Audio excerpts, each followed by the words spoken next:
खुद ही को कर बुलंद इतना, खुद ही को कर बुलंद इतना कि हर तकदीर से पहले खुदा खुद बंदे से पूछे बता तेरी रज़ा क्या है। कितने बजे से आपका क्लिनिक जो है ओपन होता है, कितने बजे क्लोज होता है?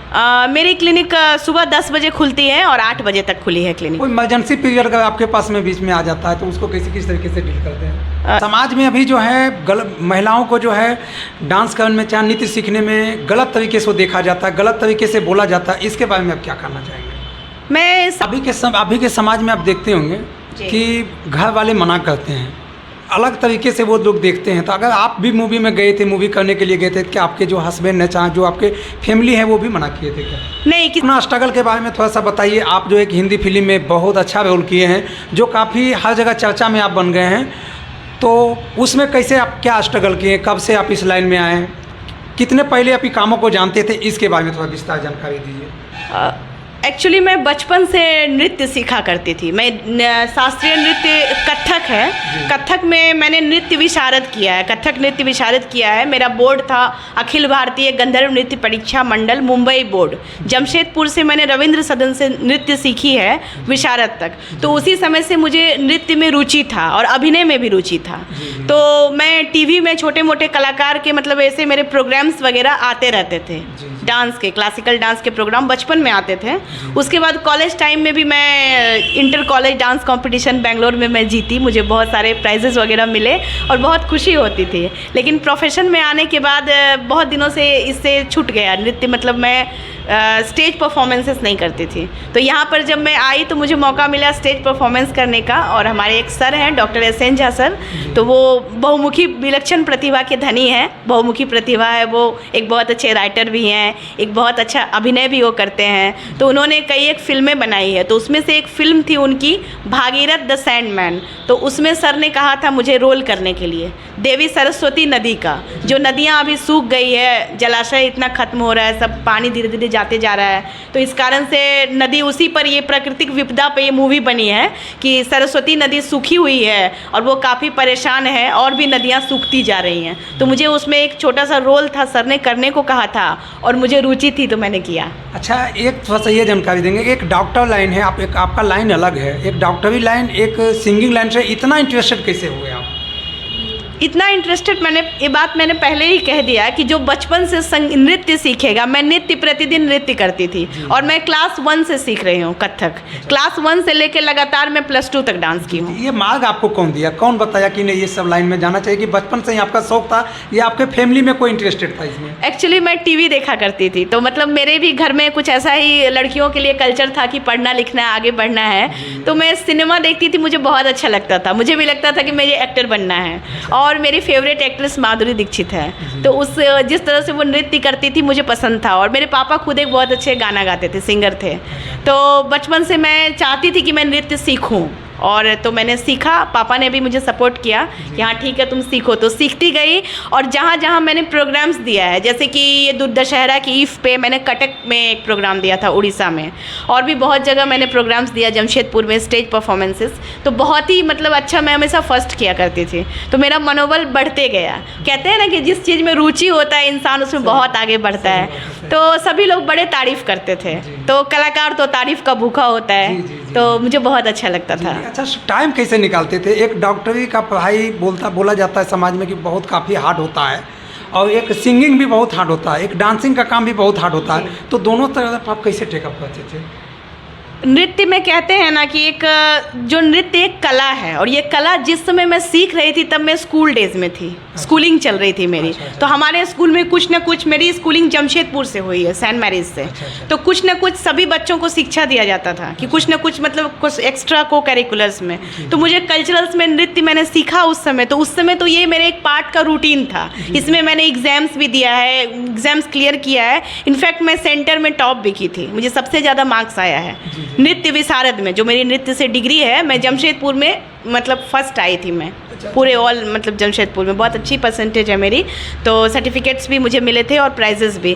तो उस वहाँ पे मैं सीख रही थी, तो अब क्या है कि वो कला मेरे अंदर है, तो मैं कभी भी उसको करूँगी तो मुझे बहुत रुचि है। कभी कभी ऐसे भी मैं घर में किया करती हूँ, पर ये बाहर एक्सपोज करने का मौका प्रोफेशन में आने के बाद कम ही मिला, तो उस तरह से मैं पहले भी सीखती थी। तो अभी क्या है कि मैं जैसे प्रैक्टिस करती हूँ, तो कभी मूवी में रोल मिला तो उसके लिए मुझे रुचि है, तो मैं प्रैक्टिस से समय निकाल कर जाकर मैंने एक्टिंग किया मूवी में। समाज को ये मैसेज देना चाहूँगी कि नृत्य मेरे समझ से, कहते हैं नृत्य की परिभाषा क्या कहती है, शारीरिक अंग के प्रदर्शन द्वारा मन के भाव को व्यक्त करना है, उसको नृत्य कहते हैं। नृत्य कहाँ नहीं है, जंगल में आप जाओ, जाकर के इतने पक्षियों के कलरव, ये जो भांति भांति के जीवा जंतु हैं, इतनी रमणीक दृश्य है। हम गीता पढ़ते हैं, हमारे जो संस्कृति है हम हिंदुओं का, जो भी पढ़ते लिखते हैं, देखिए अब कृष्ण खुद एक अच्छे मतलब 16 कला में से एक नृत्य संगीत भी, उसको निपुण उसी को कहा जाता है जिसको ये कला आता है। खुद जब रौद्र रूप शिव का हुआ तो वो तांडव किए, वो भी एक नृत्य ही था। जो उनको मोहित करने के लिए, उनको शांत करने के लिए पार्वती ने जो नृत्य किया वो भी एक लास्य नृत्य है। कथक भी एक तरह का भाव भंगिमा प्रधान नृत्य है। ये उत्तर प्रदेश का शास्त्रीय नृत्य है, इसका प्रचलन बंगाल और अन्य राज्यों में भी है। ये लड़की के, किसी युवती के, किसी स्त्री के सुंदरता को, उसकी भाव भंगिमा को, उसके रमणीक और लास्य रूप को दिखाता है। उससे हम एक तरह का नृत्य से अपने मन के भाव को व्यक्त करते हैं। तो मैं माताओं बहनों सभी लोगों से कहूँगी कि कभी भी हमारे बेटियों बहनों अगर इसमें रुचि रखती हैं तो उन्हें रोका नहीं जाए, क्योंकि कहते हैं ना, जहाँ चाह होता है राह वहाँ मिलती है, और मंजिलें तभी कदम चूमती है जब हमारे हौसले बुलंद हों। और हौसले कब बुलंद होंगे? जब उन चीज़ों में हमारी रुचि होगी। तो किसी के रुचि को रोका नहीं जाए। ज़रूरी नहीं कि हमारे बच्चे पढ़ के ही पढ़ाई के क्षेत्र में आगे बढ़ेंगे, वो नृत्य संगीत में, कलाओं में, चित्रकारी में, बहुत सारे चीज़ जिसमें उनकी रुचि है वो आगे बढ़ सकते हैं। तो इसे बुरा नहीं कहा जाए, ये तो नृत्य तो देव भाव है, कैसे इसे बुरा कहा जा सकता है? कभी भी नहीं कहा जाए। और हमारे संस्कृति को ये बरकरार रखते हैं हमारे शास्त्रीय नृत्य संगीत। जो आपसे सीखना चाहता है नृत्य, कुछ समाज में हमारी महिला हैं, कुछ लड़कियां हैं, कुछ लड़का भी हैं जिनको कि वो सुविधा नहीं है यहाँ पे, अब वो आपसे सीखना चाहते हैं, तो क्या आप उनको किस तरीके से मदद करेंगे? मैं उन्हें, अगर वो मुझसे मिलती हैं तो मैं जितना होगा मैं उन्हें ज़रूर मोटिवेट करूंगी और कुछ ना कुछ ज़रूर उन्हें सलाह दूंगी। और मुझे समय नहीं होती है, मगर फिर भी अगर कुछ बहुत इंटरेस्टेड हैं कोई, तो मैं उन्हें समय दूंगी और मैं उन्हें ज़रूर नृत्य के बारे में बताऊँगी।